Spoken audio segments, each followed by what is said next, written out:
बार एक जंगल के पास एक छोटा सा गांव था। उस गांव में एक पुराना टूटा फूटा महल था। उस महल में एक चुड़ैल रहती थी। रोज रात को गांव वालों को उसके रोने की आवाजें सुनाई देती थी। रोते हुए वो किसी का नाम लेके पुकारती थी। अरे राघव, कितनी ठंड पड़ रही है, चलो आग जला के हाथ पैर सेक लेते हैं। वे लोग आग सेक ही रहे होते हैं कि तभी उन्हें कुछ आवाज सुनाई देती है। अरे राघव, तुमने कुछ सुना क्या? ये कैसी आवाजें आ रही है? भाई, किसी के रोने की आवाजें लगती है। इतनी तेज तेज रो रहा है कोई, पर इस समय कौन हो सकता है जो इस तरह से फूट फूट के रो रहा है? तभी रोने की आवाज और तेज होती जाती है। वो चुड़ैल रोते हुए किसी का नाम ले रही होती है। अरे भाइयों, यहाँ कोई पुराना महल है, पर अब वो पूरा टूट चुका है और खंडहर बन गया है। वहाँ बरसों से एक चुड़ैल रहती है। लोग कहते हैं कि वह रोज रात को किसी का नाम ले लेके बहुत रोती है। अरे जीना भाई, क्यों इतनी ठंड में मजाक कर रहे हो? भला ऐसे भी कोई डराता है क्या? क्या ऐसे हो सकता है कि कोई बरसों से बस रोता ही रहे? अफवाहें हैं ये सब। नहीं श्याम भाई, जीना भाई सही कह रहे हैं। मैंने भी सुना है ऐसा कि बरसों पुरानी चुड़ैल उसी महल खंडहर में बहुत सालों से रह रही है। अरे भाइयों, मुझे तो बहुत डर लग रहा है। मेरी ठंड तो चुड़ैल का नाम सुन के ही भाग गई। मैं अब और नहीं रुक सकता यहाँ। मैं तो चला अपने घर। ये कहकर श्याम डरते डरते अपने घर की तरफ जाने लगता है। कुछ ही देर में वो अपने घर पहुँच जाता है। वहीं दूसरी तरफ जीना और राघव आग सेकते सेकते आपस में उस चुड़ैल की बात करने लगते हैं। भाई राघव, तुम्हें क्या लगता है वह चुड़ैल नाम लेके क्यों रोती है? पता नहीं भाई।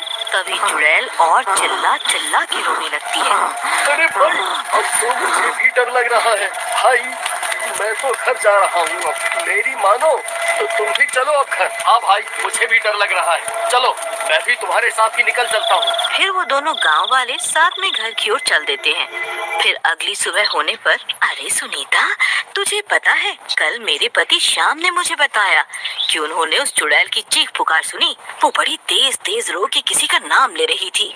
अरे बहन, मुझे तो डर लग रहा है, कहीं वो चुड़ैल हमारे गांव पर ना हमला कर दे। हाँ बहन, मुझे भी डर लग रहा है।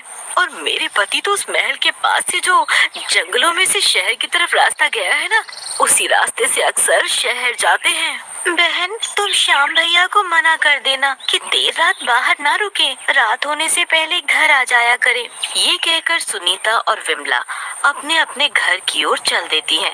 अरे विमला, सुनो, मुझे व्यापार के काम से बाहर जाना है आज। शायद आने में थोड़ी देर हो जाएगी। तुम समय से खाना खा लेना। हाँ जी ठीक है, पर आप रात होने से पहले घर जरूर आ जाना। मैं कोशिश करूँगा जल्दी से जल्दी लौटने की। ये कहकर श्याम शहर की तरफ निकल जाता है। फिर शाम होने पर, अरे शाम हो गई, मुझे रात होने से पहले घर पहुंचना होगा, वरना रात होते ही वो चुड़ैल रोना शुरू कर देगी। खुद से बातें करता हुआ श्याम जंगल के रास्ते अपने गांव की तरफ आने लगता है। तभी अंधेरा हो जाता है। अरे नहीं, ये क्या हो गया? अभी तो मैं आधे रास्ते ही पहुंचा हूँ। मैं बीच जंगल में अकेला हूँ। कैसे भी करके मुझे उसकी चीख पुकार शुरू होने से पहले ही घर पहुंचना होगा। ये कहकर श्याम जल्दी जल्दी चलने लगता है।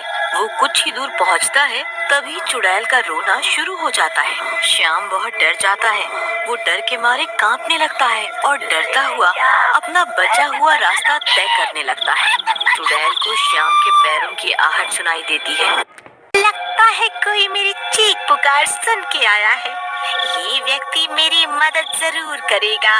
वो उड़ती हुई जाती है और श्याम के सामने खड़ी हो जाती है। ये तो चुड़ैल लगती है। अरे मैं मर गया। कोई मुझे बचाओ इस चुड़ैल से, ये मुझे मार डालेगी। ये गाँव वाले, कहाँ जा रहा है? कब से मैं इसी दिन का इंतजार कर रही थी कि कोई इस रास्ते से रात को गुजरे तो मैं उससे मदद की गुहार करूं। मेरी मदद कर, नहीं तो मैं जिंदा नहीं छोड़ूंगी। अरे चुड़ैल जी, मैंने आपका क्या बिगाड़ा है? मुझे जाने दो। मुझे तेरी मदद चाहिए अपने गुनाहगार को सजा देने के लिए। श्याम बहुत डरा हुआ होता है, पर क्योंकि चुड़ैल ने अभी तक उसे कोई नुकसान नहीं पहुंचाया होता, इसलिए उसे वो चुड़ैल बुरी नहीं लगती और वो उससे पूछने लगता है।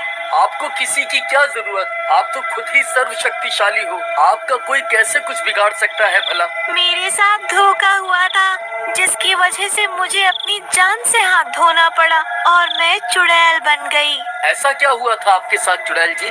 बहुत वर्षों पहले मैं भी आपकी तरह आम इंसान ही थी। मेरी नई नई शादी हुई थी, पर मेरे माँ बाप बहुत गरीब थे, इसलिए वे दहेज में कुछ दे नहीं पाए थे।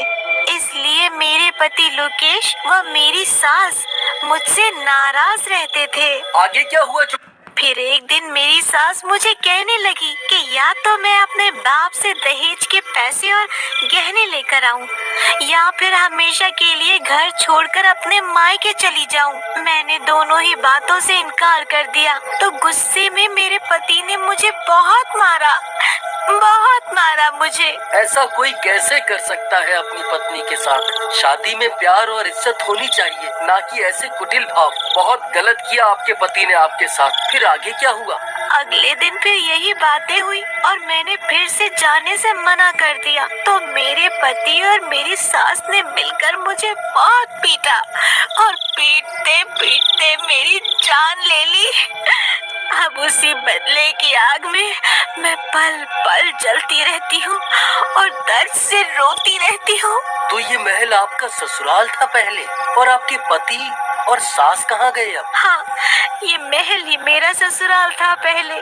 मुझे मारने के बाद वे दोनों मेरी लाश को यहीं सड़ता छोड़कर शहर में बस गए। पर मैं आपकी मदद कैसे कर सकता हूँ? यहाँ चुड़ैल श्याम को अपनी आप बीती सुना रही थी, और वहीं दूसरी तरफ विमला हैरान परेशान थी कि अभी तक श्याम घर क्यों नहीं पहुँचा। घबराई हुई विमला दौड़कर राघव के घर जाती है। राघव भैया, देखिए ना, श्याम अभी तक घर नहीं आए। अरे बहन, इस समय श्याम कहाँ जा सकता है? वे सुबह ही शहर गए थे व्यापार के काम से, और बोल के गए थे कि वे शाम तक आ जाएंगे, पर अभी तक नहीं आए। मुझे बहुत घबराहट हो रही है। अजी, शहर का रास्ता तो उस महल के पास जंगल से निकलता है। अजी, इस समय कौन अपनी जान जोखिम में डालेगा? विमला, मैं तुम्हारे पति की लापरवाही के चलते अपने पति की जान जोखिम में नहीं डालने दे सकती। तुम यहाँ से अभी के अभी चली जाओ। अरे नहीं बहन, ऐसे न बोलो।